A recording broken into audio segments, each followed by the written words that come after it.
Hello बच्चों, let's read the question. The question says, which expressions on Kezia's face annoyed father?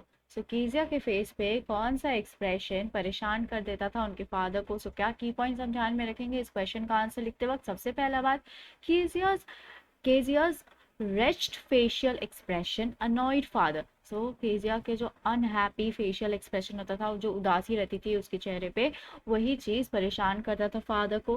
Then he thought she looked like thinking about suicide. और उनके father को ऐसा लगता था उनका चेहरा देखकर, केजिया का चेहरा देखकर, जैसे कि वो अपनी ही जान लेने के बारे में सोच रही हैं.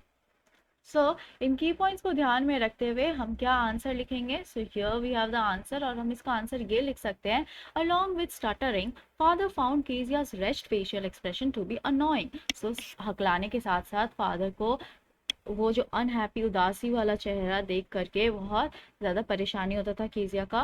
Then with this facial expression, और इस फेशियल एक्सप्रेशन के साथ, he thought she look like thinking about suicide. वो ऐसा लगती थी दिखने में जैसे कि मान लो वो सुसाइड करने के बारे सोच रही हो. सो let's frame the answer now. Along with her stuttering, father found Kezia's wretched facial expression to be annoying. With this facial expression, he thought she looked like thinking about suicide. I hope you understood it well. Thank you. Best of luck.